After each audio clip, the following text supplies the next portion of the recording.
When most people think about the movies, they think of Los Angeles. Studio lots and red carpets. But some of the most famous films ever made were shot in towns most people could not find on a map.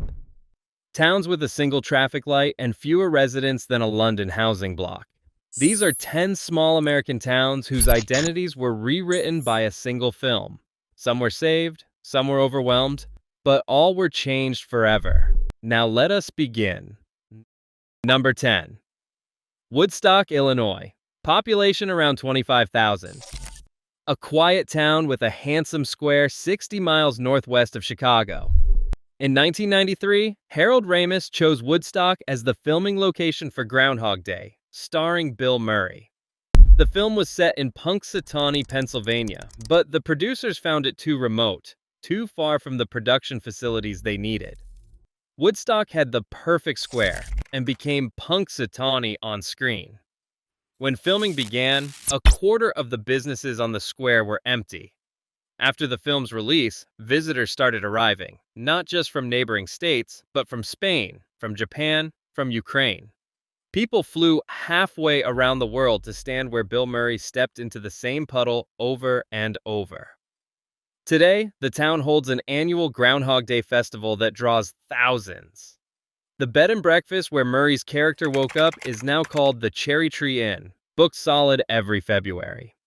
When people think of Groundhog Day, they think of Punxsutawney, but the image in their mind is Woodstock. The town hired to play someone else became more famous than the original. A town beloved because of a film is one thing, but a village of 142 people nearly destroyed by one is something else. Number 9. Burkittsville, Maryland. A village in the Blue Ridge foothills. Population 142. In 1999, two filmmakers released The Blair Witch Project, a low-budget horror film that grossed nearly $250 million worldwide. The filmmakers set their story in the woods near Burkittsville. They used the town's name and its history. When the film became a global phenomenon, fans descended on this village. They trespassed on private land. They vandalized cemetery headstones. They spray-painted pentagrams on walls. The town's welcome sign was stolen so many times the council gave up replacing it. Here is what makes it absurd. The Blair Witch Project was not even filmed in Burkittsville. The forest scenes were shot in Seneca Creek State Park in Montgomery County, an hour's drive away. When the sequel was released, the village shut itself down in anticipation. 142 people. A film they had no say in. Cameras that never came to their town. And a legacy of stolen signs and damaged graves. A village brought to its knees by unwanted fame is sobering. But on the Oregon coast, a town learned to embrace the cameras. It started with a group of children looking for pirate treasure. Number 8. Astoria, Oregon, a port town of 10,000 where the Columbia River meets the Pacific. In 1985, Steven Spielberg produced The Goonies here. The film follows a group of kids on a treasure hunt through the caves and coastline of the Pacific Northwest. 40 years later, fans still come. The Oregon Film Museum is housed in the Old County Jail from the opening scene. Walking tours guide visitors past the steep streets where the kids rode their bicycles. Astoria did not fight its movie identity. It printed it on plaques and built a tourism infrastructure around it. 4 decades on, families with children not yet born when the film was made still arrive to see the town the film's fictional kids tried to save. Head to the mountains of North Carolina and you will find a lakeside community whose connection to a single film runs so deep that visitors still book the same hotel rooms the stars slept in. Then a hurricane nearly washed it all away. Number 7. Lake Lure, North Carolina. A town of 1,000 residents tucked into the Blue Ridge Mountains. National Geographic once named it one of the 10 most beautiful lakes in the world. In 1987, Dirty Dancing was filmed here on the shores of this deep green lake. The cast and crew stayed at the 1927 Lake Lure Inn and Spa. Swayze and Jennifer Grey's rooms are still available to book, though you may need to reserve years in advance. The film earned $215 million worldwide on a $6 million budget. After Swayze died of pancreatic cancer, the community launched an annual Dirty Dancing Festival in 2010. It became a fundraiser for the Pancreatic Cancer Action Network. Fans came every summer to dance on the same stone steps and stand at the lakeside where Baby was lifted from the water. Then in September 2024, Hurricane Helene struck western North Carolina. Lake Lure was devastated. The Flowering Bridge was destroyed. The town sits 40 miles southeast of Asheville, in the path of the worst flooding the region had seen. Roads collapsed. Buildings were gutted. The landscape that had made this town and this film so beautiful was torn apart. 1,000 people, a love story, a festival in memory of a man who died too young, and then a hurricane. But beneath the mud and broken timber, the memory of that film endures. Number 6. Senoia, Georgia, a small town in Coweta County, 35 miles south of Atlanta. The population was 5,000. Before 2010, downtown Senoia was struggling with empty storefronts. Then AMC chose Senoia as the primary filming location for The Walking Dead. The first season was shot in Atlanta. From season 2 onward, the cameras moved to Senoia and stayed for over a decade. AMC purchased the local Raleigh studios for $8.25 million. New businesses opened along Main Street, including the Walking Dead Museum and Nick and Norman's, a restaurant founded by star Norman Reedus and executive producer Greg Nicotero. Buildings were restored and storefronts reopened. Tens of thousands of fans visited every year. A town that was literally playing dead, brought back to life by a show about the end of the world. You could not write an irony that clean if you tried. Travel north to the coast of Massachusetts, and you will find an island where a mechanical shark that kept breaking down became the most powerful economic force in the town's history. Number 5. Martha's Vineyard, Massachusetts, an island off the coast of Cape Cod. In 1975, Steven Spielberg arrived to film Jaws. The mechanical shark was nicknamed Bruce after Spielberg's lawyer. But Bruce kept malfunctioning in the saltwater. A planned 55-day shoot stretched to 159 days, nearly bankrupting the production. The result changed cinema forever, and it changed this island. Edgartown Town Hall became Amity Town Hall. South Beach became the setting for the opening attack. The American Legion Memorial Bridge between Edgartown and Oak Bluffs is now known as Jaws Bridge. Every summer, visitors leap from it into the water, daring themselves to ignore what they saw on screen. 50 years later, shops still carry Amity-themed souvenirs. Tour companies offer guided walks past every filming location. The annual Jaws Fest draws thousands. People are still buying the shirt, still half afraid to go into the water. Number 4. Forks, Washington, a former logging town of 3,300 people on the Olympic Peninsula. Forks was once the logging capital of the world, but changes in environmental policy gutted the timber industry. By the early 2000s, buildings were boarded up and the town was quietly dying. Then in 2005, Stephanie Meyer published Twilight. She had never visited.